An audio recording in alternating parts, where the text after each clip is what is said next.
천부여 의지없소서. 천부여 의지없소서. 손 들고 옵니다. 주 나를 외면하시면 나 어디 가리까. 천부여 의지없소서. 천부여 의지없소서. 손 들고 옵니다. 주 나를 외면하시면 나 어디 가리까. 내 죄를 씻기 위하여 피 흘려 주시니 곧 회개하는 마음으로 주 앞에 옵니다.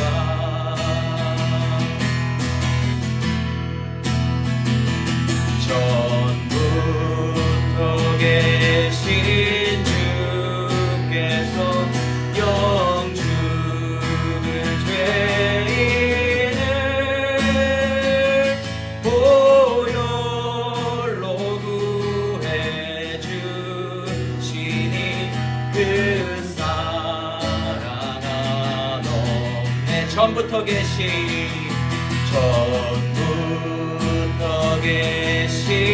주께서 영주를 죄인을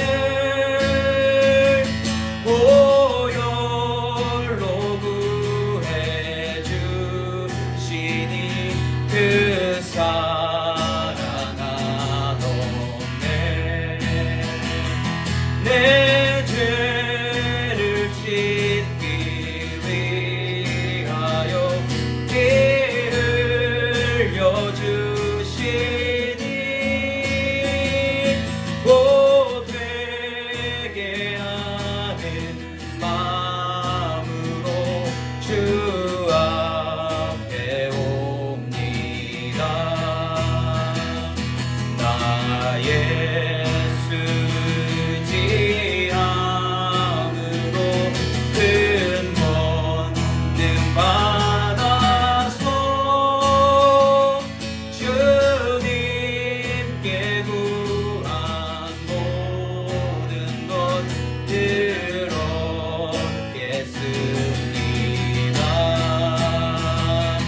내 죄를 씻기 위하여 피 흘려 주시니 곧 회개하는 마음으로 주 앞에 옵니다. 내 죄를 씻기 위하여 피 흘려 주시니 곧 회개하는 마음으로 주 앞에 옵니다.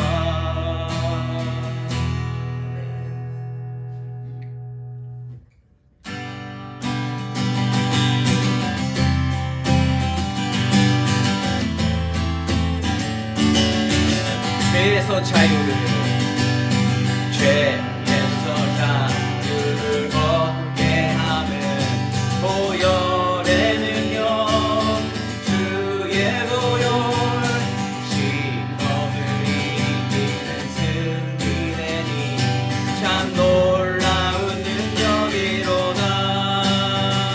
주의 보혈 능력이 또다. 그의 피 믿으오. 주의 보혈 그 어린 양의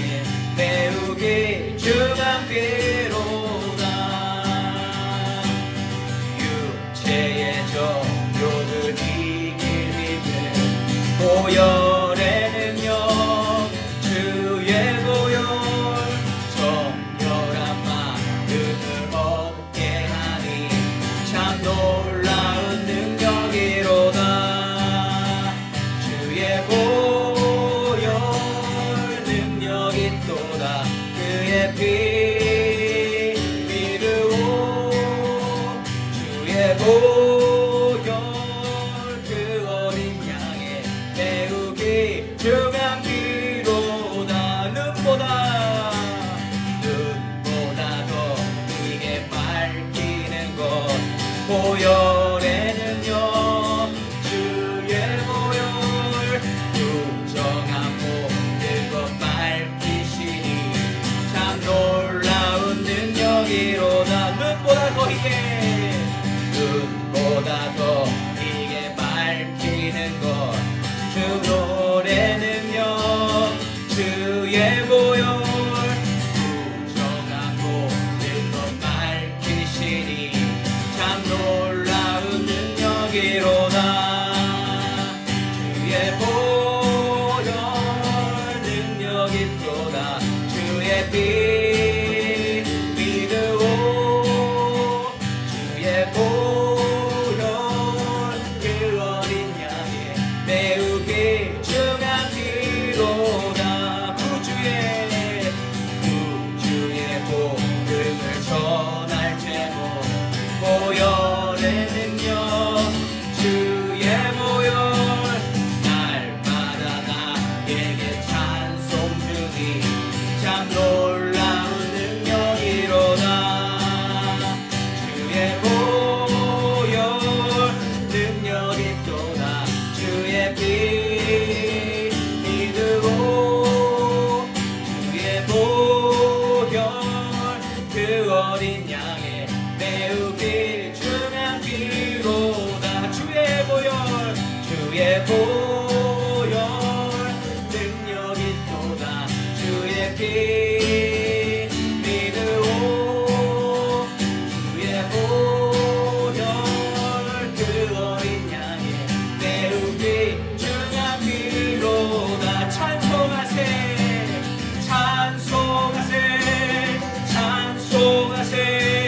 주님 나를 구하셨네. 찬송하세 주가 구원하셨네. 우리를 죄에서 구하시려 주 예수 십자가 지셨으니 기쁘게 부르세 할렐루야. 나 구원 얻었네. 우리를 죄에서 구하시려 주 예수 십자가 지셨으니 기쁘게 부르세 할렐루야. 나 구원 얻었네. 찬송하세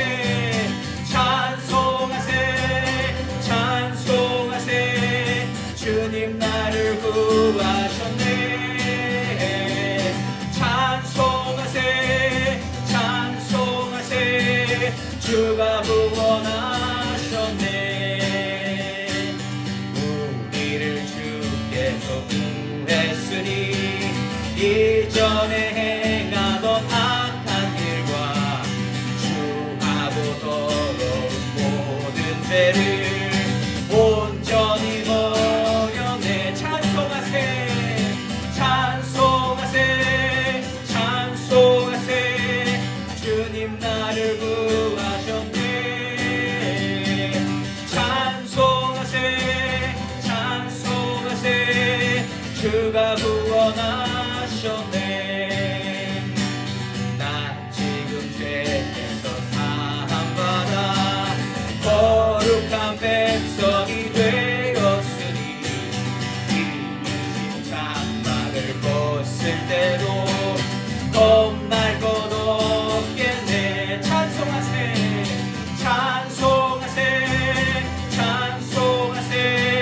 주님 나를 구하셨네. 찬송하세 주가 구원하셨네. 우리가 이 세상 떠날 때에 예수의 손목을 굳게 잡고 영원히 즐거운 천국에서 주 함께 살겠네. 우리가 이 세상 떠날 손목을 굳게 잡고 영원히 즐거운 천국에서 주 함께 살겠네. 찬송하세 찬송하세 주님 나를 구하셨네.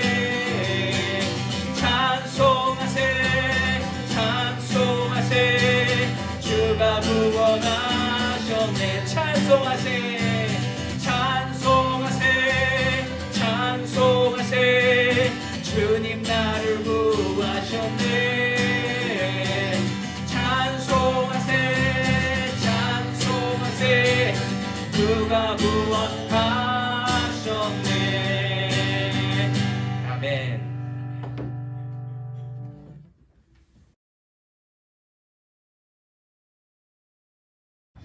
하나님 아버지, 오늘도 우리가 주 앞에 있습니다. 거룩하신 주님께 우리는 부족한 자이지만 오늘도 예수 보혈의 공로를 힘입어 함께 이 자리에 모여서 예배를 드립니다. 하나님, 하나님을 사랑하는 마음이 더욱더 커지게 하여 주시옵시고 아버지 하나님을 믿는 그 믿음이 매일마다 더욱더 성숙해지고 깊어질 수 있도록 도와주시옵소서. 그리하여 하나님께서 주시는 그 말씀들 하나하나가 우리 영 가운데 거하게 하여 주시옵시고 그 말씀이 빛나게 하시며 그렇게 삶으로 하나님을 드러내는 우리 트루스 교회가 될 수 있도록 도와주시옵소서. 오늘도 이 예배를 하나님께 온전히 맡겨드립니다. 하나님의 영광이 드러나는 이 시간 하나님을 마음껏 온전히 신령과 진정으로 예배하는 시간이 되게 하여 주시옵소서. 모든 것 감사드리옵고 예수님의 이름으로 기도드립니다. 아멘. 아멘.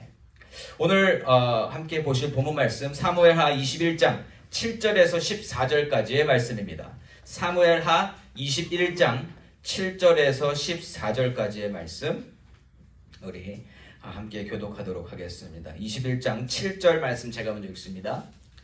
그러나 다윗과 사울의 아들 요나단 사이에 서로 여호와를 두고 맹세한 것이 있으므로 왕이 사울의 손자 요나단의 아들 무비보셋은 아끼고 왕이 이에 아야의 딸 리스바에게서 난 자 곧 사울의 두 아들 알모니와 무비보셋과 사울의 딸 메랍에게서 난 자 곧 무홀랏 사람 바르실레의 아들 아드리엘의 5 아들을 붙잡아 그들을 기브온 사람의 손에 넘기니 기브온 사람이 그들을 산 위에서 여호와 앞에 목매어 달매 그들 7사람이 동시에 죽으니 죽은 때는 곡식 빼는 첫날 곧 보리를 베기 시작하는 때더라. 아야의 딸 리스바가 굵은 배를 가져다가 자기를 위하여 바위 위에 펴고 곡식 베기 시작할 때부터 하늘에서 비가 시체에 쏟아지기까지 그 시체에 낮에는 공중의 새가 앉지 못하게 하고 밤에는 들짐승이 범하지 못하게 한지라.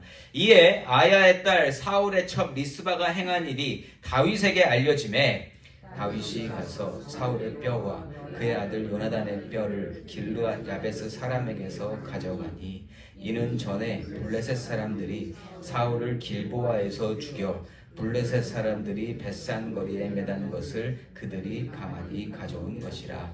다윗이 그곳에서 사울의 뼈와 그의 아들 요나단의 뼈를 가지고 올라오매 사람들이 그 달려 죽은 자들의 뼈를 거두어다가 사울과 그의 아들 요나단의 뼈와 함께 베냐민 땅 셀라에서 그의 아버지 기스의 묘에 장사하되 모두 왕의 명령을 따라 행하니라. 그 후에야 하나님이 그 땅을 위한 기도를 들으시니라. 아멘. 아멘. 저는 오늘 가장 시급한 문제라는 제목으로 여러분들과 말씀을 나누기 원합니다. 여러분 수학 좋아하세요? 수학? 예, 수학 참 재밌는 과목이죠. 예. 수학에서 부르는 사칙 연산이 있습니다. 예, 뭐죠? 기본적 계산법. 산수라고 부르는 덧셈, 뺄셈, 곱하기, 나누기. 이게 사칙 연산입니다. 자, 그런데 이 기본적인 사칙 연산 계산법에는 일정한 규칙이 존재합니다. 이 규칙이 지켜지지 않으면 아무리 쉬운 덧셈, 뺄셈, 나누기, 곱셈이라도 답이 틀리게 나온다는 거죠. 자, 그 사칙 연산에 괄호가 먼저 있으면 괄호를 먼저 계산해야 되고요. 그리고 괄호와 덧셈과 뺄셈과 곱하기, 나누기가 있을 때 뭘 먼저 해야 돼요? 곱하기, 나누기를 먼저 해야 됩니다. 덧셈, 뺄셈을 먼저 하면 답이 틀리게 나와요. 자, 이렇게 모든 것이 한꺼번에 있을 때 일정한 규칙과 질서가 지켜져야 된다는 거예요. 그래야 정확한 답이 나온다. 그런데 여러분, 수학뿐만이 아니에요. 수학의 그러한 질서도 결국 하나님으로부터 온 것입니다. 하나님께서 만드신 세상에는요, 하나님이 정하신 질서가 있습니다. 규칙이 있습니다. 그 모든 규칙과 질서대로 모든 일들이 되어져야 모든 일이 하나님이 예비하신 대로 되어질 수 있다라는 거예요. 거기서 순서가 잘못되거나 질서가 바뀌어지거나 하면 하나님의 일 계획대로 그 일이 이루어지지 않는다. 그래서 우리 각 개인의 삶뿐만 아니라 세상의 모든 일이 하나님의 규칙과 하나님의 질서를 반드시 따라야 한다는 겁니다. 예. 자, 그렇게 질서와 규칙을 따라가면 어떠한 이득이 있는가? 인간이 누릴 수 있는 가장 좋은 것들을 누릴 수 있는 방법이 바로 그 질서와 규칙을 지키는 겁니다. 그런데 그렇게 하지 않으면 질서와 규칙이 뒤죽박죽되고 순서가 어그러지면 인생이 가장 절망적이고 가장 고통스럽고 아픈 삶을 살 수도 있다라는 거예요. 그 다 똑같은 것 같지만 그 질서를 지키는 것 너무나 중요합니다. 자, 그런데 우리가 살아가는 실상이 어떻습니까? 그 하나님이 제정하신 규칙과 질서를 잘 지키고 있나요? 실상은 그렇지 못하다라는 거죠. 예. 여러분, 어디서 예를 들 수 있냐면 요즘에 가장 많이 사람들의 공감대를 얻고 있는 것이 뭐예요? 인권을 주장하는 법과 규칙입니다. 인권이 먹혀 들어가는 이유는 뭐냐? 사람을 최고 가치로 올려놓는 거죠. 사람이 제일 중요하다. 사람이 제일 중요하기 때문에 사람의 권리와 어떠한 그 모든 것들을 지켜줘야 된다는 그 법을 가지고 나오면 사람들이 다 공감을 해요. 나도 인간이니까. 나를 최고로 여겨준다는데 그거 싫다고 할 사람이 어디 있겠습니까? 예. 자, 그런데 그 사상은요, 인간이 먹이사슬 최고 등급의 존재함을 전제로 할 때는 되어지지만 하나님이 창조주이시고 하나님이 주인 되시는 세상에서는 잘못된 사상이고 잘못된 질서라는 거예요. 하나님은 그렇게 말씀하신 적이 단 한 번도 없으십니다. 하나님 만드신 세상에서 가장 최고 권위는 하나님께 있는 줄 믿습니다. 사람이 아니라는 거예요. 사람을 하나님이 기뻐하시고 하나님께 사람을 사랑해 주시지만 사람이 그 최고 위치에 있지는 않다라는 겁니다. 그래서 하나님께서 정하신 규칙과 질서를 따르는 것은 우리에게 마땅한 일이라는 거예요. 아무리 누가 틀렸다고 해도 그게 맞습니다. 그래서 그러한 하나님께서 오늘 말씀을 통하여 주시는 메시지가 있어요. 그게 뭐냐면 하나님께 있어서 가장 시급한 문제는 인간이 생각하는 문제와는 다른 문제라는 거예요. 오늘 말씀을 통해서 하나님께서 우리로 하여금 가장 먼저 해결해 주시고 싶은 문제가 무엇인지 살펴보고 또 우리 삶에서 하나님을 기준으로 하나님께서 가장 해결 시급한 문제가 뭔지 발견하면서 하나님의 법과 질서에 그리고 규칙 안에 거하며 하나님 주시는 평강을 누리는 저와 여러분이시기를 예수 이름으로 축원합니다. 자, 오늘 말씀은요, 지난주와 이어지는데 렌즈를 좀 밖으로 당겨서 좀 멀리서 크게 보는 그러한 시간이기를 바랍니다. 지난주 말씀에서 어떠한 일이 있었어요? 이스라엘에 3년 기근이 왔습니다. 3년 기근이 왔고 당시 왕인 다윗이 기도해서 그 기근의 이유를 찾게 됐죠. 예. 자, 사울이 왕으로 즉위하던 당시에 사울이 사심을 채우기 위해서 행했던 기브온 학살 사건, 자, 이것이 기근을 가져오게 한 이유였고 다윗은 하나님의 인도하심 가운데 이 해결 방안을 찾습니다. 자, 그 해결 방안이 뭐였냐면 사울 왕가의 사람들 7명을 찾아서 기브온 사람들한테 넘기면 기브온 사람들이 하나님 앞에 그 모든 일을 처리하겠다, 이렇게 이야기했습니다. 자, 그럼 이 7명으로 뽑힌 사람들은 누구인가? 선택된 사람들은 누구인가? 8절 말씀에 그 명단이 있습니다. 8절 말씀에 이렇게 나와요. 왕이 이에 아야의 딸 리스바에게서 난 자 곧 사울의 두 아들 알모니와 무비보셋과 사울의 딸 메랍에게서 난 자 곧 무홀랏 사람 바르실레의 아들 아드리엘의 5 아들을 붙잡아. 아멘. 예. 자, 이렇게 사울의 아들들과 손자들이 이렇게 붙잡히게 되었습니다. 그런데 그 사울의 두 아들 중에 하나가 무비보셋이라고 하는데, 이 무비보셋은 우리가 아는 그 무비보셋이 아닙니다. 예, 사울의 아들이죠. 근데 요나단의 아들 무비보셋은 사울의 손자니까 이 사람은 그 사람이 아니라는 거예요. 자, 그런데 이 우리가 알고 있는 무비보셋은 어떤 사람이에요? 억울함의 대명사 아닙니까? 자기가 한 게 아무것도 없는데 자기는 두발 절름발이가 됐고요. 그리고 그 절름발이의 삶을 살아감으로 말미암아 나중에 다윗을 자기도 모르게 배반하게 되는 그러한 위치에 처했던 그 사람이 바로 그 무비보셋이죠. 예. 자, 그런데 그 사람은 오늘 명단에 들어가지 않습니다. 그 사람이 얼마 안 되는 사울 왕과의 후손이잖아요. 자, 그러면 무비보셋, 그 요나단의 아들 무비보셋도 그 명단에 들어가야 하는 게 맞는데 오늘 안 들어갔다는 거예요. 왜 제외가 됐는가? 7절 말씀에 답이 있습니다.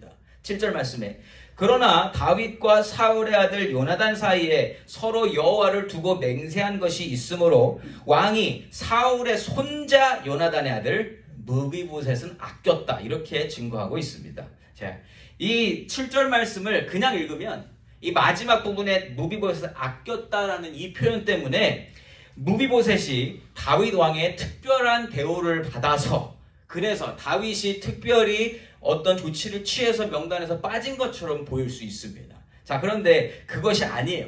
7절 말씀에서 증거하고 있는 것은 하나님의 섭리 중에 가장 중요한 섭리, 언약을 지키시는 하나님을 드러내주고 있다는 거예요. 7절 전반부에 뭐라고 우선 전제하고 있어요? 다윗과 사울의 아들 요나단 사이에 서로 여호와를 두고 맹세한 것이 있기 때문에 이 사람이 그 명단에 안 들어간 거예요. 다윗이 아껴서가 아니라. 즉 무비보셋은 그 요나단과 다윗 사이에 하나님으로 말미암아 약속한 것, 이것 때문에 이전에도 은혜를 입었고 오늘도 치러야 하는 죄값을 면제받은 겁니다. 하나님의 언약으로 말미암아. 이 언약을 중요시하는 하나님과 그리고 그러한 하나님을 닮아서 비슷하게 행동하는 다윗의 모습이 오늘 7절 말씀에서 보여지고 있다. 개인적인 감정으로 무비보셋이 이 목숨을 구한 게 아니다라는 거예요. 예. 자, 이렇게 7절 말씀에서 먼저 하나님의 언약, 약속에 대한 부분을 드러내 주시는 것은 오늘 말씀하실 부분, 가장 시급한 문제와 굉장히 깊은 연관성이 있습니다. 그래서 이게 같이 나온 거예요. 나중에 다시 연결시켜 보도록 하겠습니다. 내용을 이제 이어서 살펴보면 끔찍한 장면이 소개가 돼요. 결국 7사람이 죽게 됩니다. 동시에. 9절 말씀이에요. 그들을 기브온 사람의 손에 넘기니 기브온 사람이 그들을 산 위에서 여호와 앞에 목매어 달매 그들 7사람이 동시에 죽으니 죽은 때는 곡식 빼는 첫날 곧 보리를 베기 시작하는 때더라. 아멘. 자, 이렇게 7명이 동시에 죽는 사건, 아무도 예상치 못했었던 일들이 일어나는 이 사건 자체로 보면 굉장히 끔찍한 사건이죠. 사람들의 시선이 쏠리고 관심이 쏠리고 소문거리가 될 만한 그러한 희대의 사건이라는 거예요. 그런데 이 사건 누가 먼저 시작하셨고 누가 진행하세요? 우리 하나님이 하신 거라는 거예요. 하나님이. 자, 그런데 하나님이 이 일을 하시는데 정확하게 왜 하시는지, 그리고 이게 무엇을 의미한지를 정확하게 보여주고 계신다라는 거예요. 자, 9절 후반부에 보시면 이 일이 언제 일어났다 그래요? 이 일이 곡식 빼는 첫날 곧 보리를 베기 시작하는 때에 일어났다, 이렇게 증거하고 있습니다. 이스라엘에서 보리를 이렇게 수확할 때가 언제냐면 4월경이에요. 4월경. 그때쯤에 이 일이 일어났는데 지금 기근이 3년 동안 지금 이어지지 않았습니까? 자, 그런데 보리를 베기 시작하는 때에 일어났는데 이때 보리를 벨 수 있었을까요? 없었을까요? 없어요. 곡식이 없으니까 기근이 계속 이어진 거 아니겠어요? 그러니까 사람들에게 지금 이때쯤이면 보리를 지금 거두어야 될 때인데 그때 이 일이 일어남으로 말미암아 하나님은 이거를 정확한 타이밍에 이루어 주시고 계시다라는 겁니다. 그러니까 이 사울의 약속 파기 사건이 마무리되어짐으로써 기근이 해결될 것 같은 복선을 깔아주시는 거예요. 이게 다 연결되어 있다는 겁니다. 이렇게 하나님이 성경에 보시면 이러한 힌트들을 하나씩 넣어주시면서 하나님이 왜 이 일을 행하시는지, 그리고 이 일이 어떠한 의미를 가지고 있는지 알려주신다는 거예요. 자, 이렇게 이 일이 진행이 됐습니다. 자, 이렇게 해서 사울 왕가의 사람들이 죽었는데, 자, 이 일이 모두에게 다 공평하게 행해지는 건 아니에요. 억울하게 죽은 7명이잖아요. 괜히 내 할아버지가, 내 아버지가 그 하나님의 언약을 파기하는, 깨버리는 그 죄를 짐으로 말미암아 이 일을 겪게 됐다라는 거예요. 자, 그래서 죽은 사람의 엄마 마음은 어떨까요? 그 엄마 마음은 너무너무나 가슴이 아프다라는 거죠. 고통의 시간을 지내야 됩니다. 10절 말씀에 그래서 죽은 사람들의 어미가 어떻게 행하는지 나옵니다. 10절 말씀에 아야의 딸 리스바가 굵은 배를 가져다가 자기를 위하여 바위 위에 펴고 곡식 배기 시작할 때부터 하늘에서 비가 시체에 쏟아지기까지 그 시체에 낮에는 공중의 새가 앉지 못하게 하고 밤에는 들짐승이 범하지 못하게 한지라. 아멘. 자, 시체가 이렇게 나무에 걸려 있으면 뭐 독수리가 와서 가져가든지 맹수들이 와서 그냥 뜯어 먹을 수 있는 그런 상황이란 말이에요. 그런데 지금 이것을 이 죽은 자들의 어미가 다 지켰다라는 거예요. 낮이고 밤이고 옆에서 왜냐면 그 당시에 이렇게 짐승이 시체를 해하게 되면 굉장한 그 모욕으로 느껴졌대요. 이때 당시에. 그래서 그러한 모욕을 죽어서도 당하지 않게 하려고 이것을 지켜준 겁니다. 자, 그런데 이 어미 된 사람이 얼마 동안 이 일을 했는지 지금 증거가 되어 있어요. 언제까지 했대요? 10절 말씀에서 곡식 배기 시작할 때부터 하늘에서 비가 시체에 쏟아지기까지 이 일을 했다고 합니다. 정확하게 이 기간이 얼마인지는 몰라요. 그런데 우리가 추측해 보건대, 그냥 내용에서 주는 소스들을 통해서 우리가 추측해 보건대, 자, 곡식을 배기 시작할 때가 아까 4월경이라고 말씀을 드렸죠. 이때 이스라엘의 4월은요, 건기입니다. 그래서 그때부터 비가 오지 않고 뜨거운 바람이 불어오는 그 뜨거운 그 계절이 시작되는 때가 바로 이 4월경이라는 거예요. 그때 비가 안 와요. 비가 안 오고 이제 한 6, 7월 아니면 9월경까지 비가 그때까지 안 오다가 나중에 그 단비를 하나님이 이른 비를 내려주시면 그때 다시 모든 것이 땅이 다 이제 적박해지고 하면 그때 또 농사를 짓는단 말이에요. 자, 그러니까 이 하늘에서 비가 쏟아질 때까지 그게 몇 개월인지 몰라요. 이게 뭐 한 달이 됐는지 2달이 됐는지 몇 개월이 됐는지 알지 못하지만 여기서 중요한 건 뭐냐면 하나님 비를 내려주시는 분이 누구예요?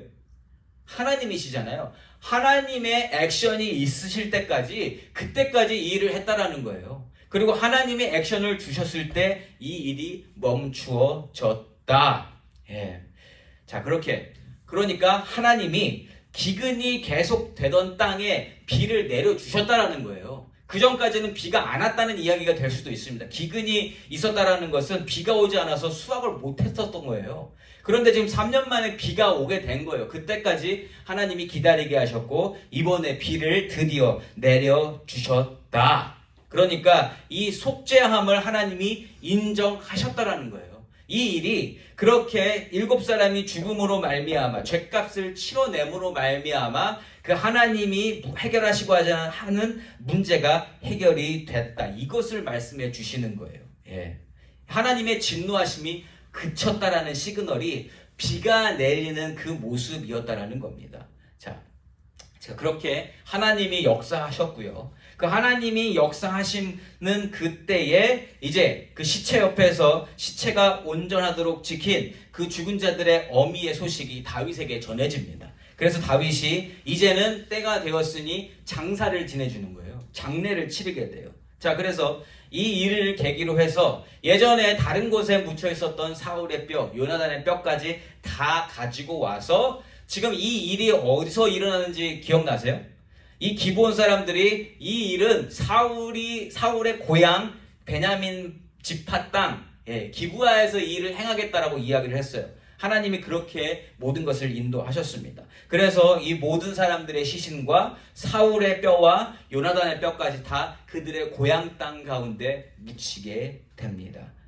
자, 그렇게 되고 모든 일이 마쳐지고 난 뒤에 하나님의 말씀이 이렇게 들리는 거예요. 14절 말씀입니다. 14절 말씀에 사울과 그의 아들 요나단의 뼈와 함께 베냐민 땅 셀라에서 그의 아버지 기스의 묘에 장사하되 모두 왕의 명령을 따라 행하니라. 그 후에야 하나님이 그 땅을 위한 기도를 들으시니라. 아멘. 하나님이 기도를 들으시기 시작하셨다. 기도가 막혀 있었는데 기도의 길이 다시 열렸다라는 겁니다. 그러면 하나님과 하나님 백성 사이의 기도가 원활해졌다라는 건 무슨 뜻이에요? 그 연결 관계가 다시 이어졌다라는 거 아닙니까? 연결이 막혔었는데 연결이 회복되어졌다라는 거예요.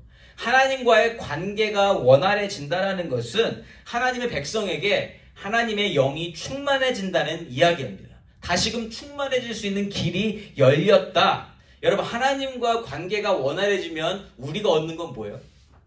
평강입니다. 하나님과의 관계가 회복되어지고 하나님과 같이 있으면 우리의 마음은 평강을 얻는다라는 거예요. 회복이 일어난다. 하나님과 떨어졌을 때에, 그러니까 아담이 원죄를 졌을 때에 그 가지게 됐었던 그 두려움과 공포와 걱정과 근심, 이 모든 것이 하나님과의 관계가 회복되어짐으로 말미암아 모든 게 다 회복된다. 하나님이 이 사건을 해결해 주시고 난 다음에 그렇게 모든 것이 다시 회복됐다라는 거예요. 그렇게 하나님이 백성들에게 평안을 주시기 시작했다. 자, 그런데 여기서 자, 이스라엘 백성들이 실제적으로 느낀 문제는 하나님과의 관계 문제입니까? 아니면 기근입니까? 실제적으로 느끼는 건 뭐예요? 3년 동안 기근이 있음으로 말미암아 먹을 걸 먹지 못해서 지금 고통스러운 삶을 살고 있잖아요. 그러니까 이들에게 있어서 하나님 보이지 않는 하나님 말고 보이는 문제를 해결하고자 했을 때 기근을 해결하고 싶은 마음이 있지 않겠어요? 그렇잖아요. 기근이 문제란 말이에요. 자, 그런데 하나님 보시기에는 그 문제가 기근이 아니었잖아요. 기근이 아니라 하나님과의 관계성 문제였는데, 하나님과의 언약을 깨트려버린 그게 문제였는데, 그 죄 문제가 있기 때문에 하나님이 기근을 주신 거잖아요. 그렇죠? 그러니까 하나님이 뭘 원하시는지를 볼 수 있는 사람과 보지 못하는 사람 사이에는 큰 차이가 있다. 이거는 기근의 문제가 아니었다라는 겁니다. 사울이 왕으로서 저질렀던 하나님과의 약속 파기에 대한 죄, 하나님이 이 죄를 엄중히 다스리시기 위해서 기근을 주신 줄 믿습니다. 그것을 해결하시기 위해서 우선 사람들이 그걸 인식할 수 있도록 기근을 주셨다라는 거예요. 그러니까 중요한 문제는 기근이 아니라 죄의 문제였다. 오늘 제목과 같이 하나님께서 생각하시는 가장 시급한 문제는 바로 죄 문제였다라는 거예요. 이 죄 문제가 왜 그렇게까지 크게 두각을 나타내었을까? 죄 없는 7명의 사람까지 데리고 와서 정말 희대의 사건으로 남을 만큼 그러한 기록을 하나님께서 남겨주신 이유가 무엇일까? 중요한 이유가 있습니다. 하나님은 인간에게 이 아담의 원죄로 말미암아 만들어진 이 죄 문제를 해결 방법을 어떻게 주셨어요? 곧바로 주셨나요? 성경에 보시면 그 창세기 3장 15절에 보시면 약속을 주셨죠. 어떤 약속을 주셨어요? 내가 너희들의 죄 문제를 해결해 주기 위해서 메시아를 주겠다. 그리스도 예수를 보내주겠다. 이것을 하나님께서 약속으로 주셨어요. 그리고 그 약속을 끝까지 지켜주시는 모습을 인류 전체 역사를 통해서 하나님이 보여주셨단 말이에요. 이 성경 내용이 뭐가 주제입니까? 하나님이 약속하신 예수를 왜 보내주셔야 되는 상황이 생겼으며, 예수는 어떻게 준비되셨으며, 그리고 어떻게 오셔서 무엇을 하셨으며, 그리고 다시 승천하신 다음에는 어떻게 될 것인가. 그 내용이 이 성경 내용이잖아요. 하나님이 이 모든 것을 약속의 말씀으로 주셨단 말이에요. 언약으로 주셨단 말이에요. 자, 그렇게 예수 십자가 사건이 진짜로 일어남으로 말미암아 하나님은 이 약속을 지키시는 분임을 드러내셨습니다. 그리고 이 약속을 지키는 자마다, 이 언약을 지키는 자마다 하나님이 주신 구원의 선물을 받을 수 있다. 이걸 하나님이 정해놓으셨어요. 이 질서와 규칙을 정해놓으셨단 말이에요. 자, 그만큼 하나님의 약속, 하나님과의 약속이 너무너무 중요한 것인데, 이 약속을 깬 사람이 누구예요? 사울이란 말이에요. 이 약속의 증거가 되시고 예수님이 성육신하셔서 부활하실 때까지, 그리고 승천하실 때까지 이 약속을 지키도록 선택받은 민족이 누구예요? 이스라엘 백성들이잖아요. 이스라엘 백성들의 할 일은 뭐였냐면 그 그리스도 예수가 오실 때까지 그 예수님이 오시는 것을 드러내는 자들로 하나님이 세우셨단 말이에요. 자, 그런데 이스라엘의 초대 왕이 세워졌고 그 이스라엘을 대표하는 왕이 세워졌는데 그게 누구였어요? 사울이었죠. 사울은 그냥 한 개인으로 보시면 안 되고 이스라엘 전체를 대표하는 사람으로 보셔야 됩니다. 하나님이 그렇게 왕으로 세워주셨단 말이에요. 자, 그렇게 다른 족속이 아니라 이스라엘 족속, 그러니까 이스라엘이 이 약속을 깨는 모습을 가져버리면 인류 전체의 구원을 받을 약속이 완전히 파기가 된다는 거예요. 하나님이 이것 때문에 이 사건을 중요시하게 엄중히 다루셨어야 됐었어요. 그래서 이 사울은 한 사람의 문제가 아니라 다른 모든 세계가, 모든 인류가 이렇게 구원받을 기회를 얻게 하시기 위해서 하나님은 이 죄를 다스리셔야만 했다. 그래서 메시아를 보내주시겠다고 약속하신 하나님의 선포가 이스라엘을 대표하는 이스라엘의 초대왕 사울로 말미암아 파기됐기 때문에 이 약속이 흔들리고 약해질 위기에 처해 있었던 거죠. 하나님이 보셨을 때 이게 큰일입니다. 이게 만약에 이렇게 이어지면 나중에 후손들과 모든 이방 나라들이 하나님을 볼 수 있는 찬스가 사라지게 된다는 거예요. 자, 그래서 하나님은 이 일을 하나님을 대표하고 또 이스라엘을 대표하고 하나님을 사랑하는 다윗을 통해서 이 일을 해결해 주시고자 이 모든 일을 계획하시고 이루어 주신 것입니다. 사울이 하나님의 언약을 깨고 지은 죄 때문에 이스라엘 백성들은 기근을 지나야 했지만 그 기근보다 더 중요한 것이 바로 이 약속 파기 죄의 문제였다라는 거예요. 기근 때문에 삶이 망가지고 고통에 시달리고 하나님께 부르짖는 사건이 일어난 것 같지만 아니요, 이 죄 때문에 그 일이 일어났다. 자, 여기서 우리가 한 가지만 보고 오늘 말씀을 마치도록 하겠습니다. 인간의 입장에서 바라볼 때 여러분 가장 심각한 문제는 뭐예요? 지금 오늘 본문에서 기근입니다. 3년 동안 먹고 살 게 없는 거예요. 먹고 살 게 없어지니까 다들 신경이 날카로워지고 먹을 것을 찾기 위한 방법을 강구하고 어떤 사람들은 다른 나라에 가서 큰 돈을 주고 그 쌀이나 곡식을 사갖고 왔었어야 될 것이고 어떤 사람은 비를 다스리는 신이 있을 거라고 생각하고 그 신에게 물어봤을 거예요. 기근을 해결하기 위한 그러한 일들을 행했을 것입니다. 왜요? 기근이 문제였기 때문에. 기근을 문제로 바라봤기 때문에. 기근이 가장 지금 시급한 문제로 바라봤기 때문에. 그런데 하나님 입장에서는 뭐예요?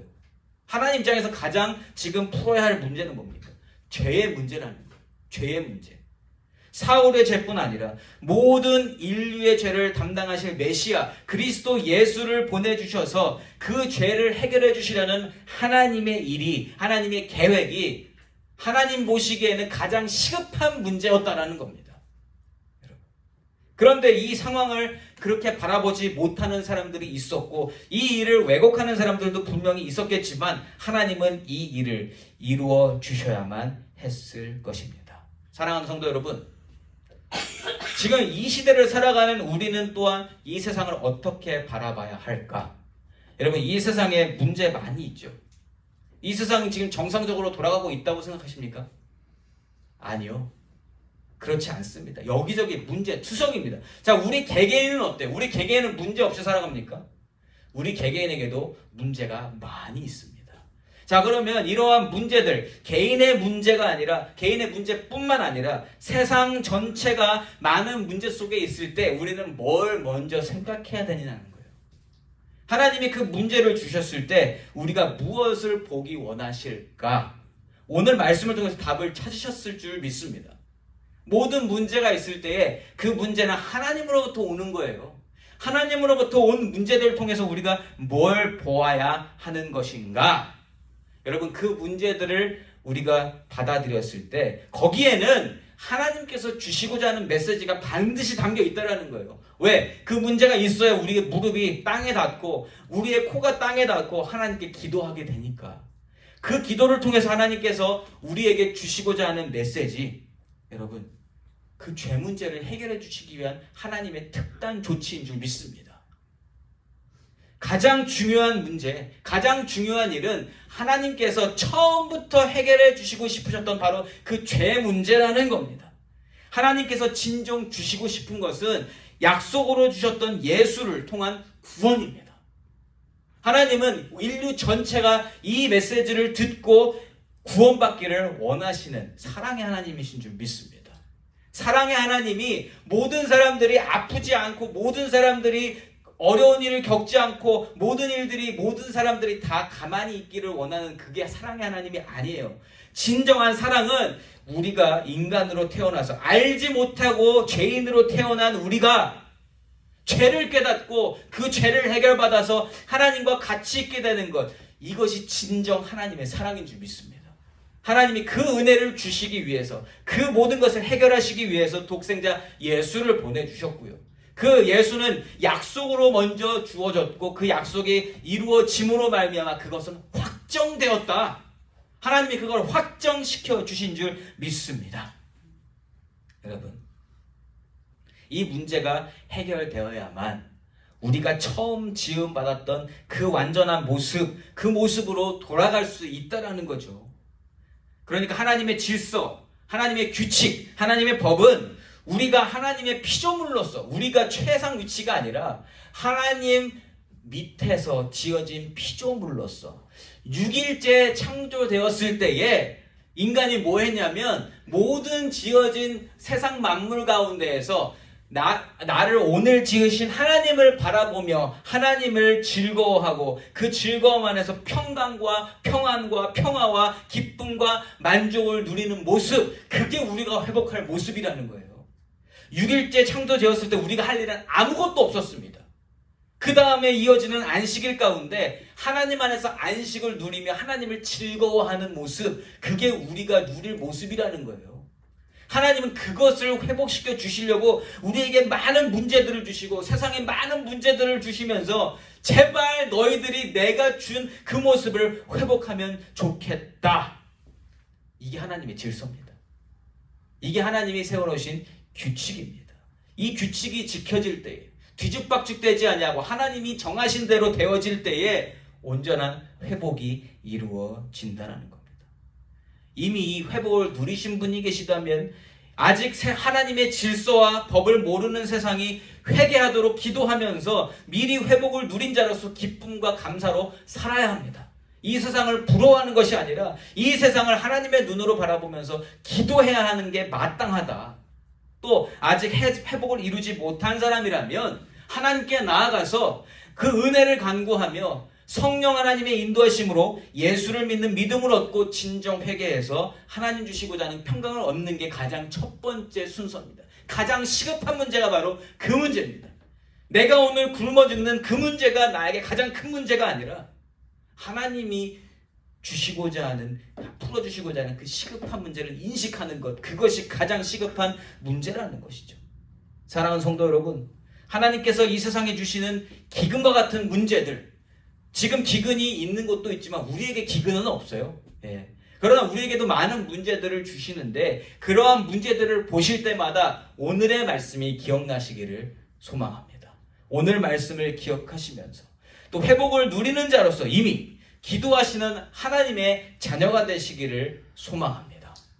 이 세상에 많은 문제들이 해결되기를 기도하기에 앞서서 문제들을 위한 기도를 하시기에 앞서서 이 세상이 죄인들이 죄를 자복하고 회개해서 하나님 약속해 주신 구원과 회복, 평강을 누릴 수 있도록 먼저 기도하시는 기도의 용사들이 되시기를 소망합니다.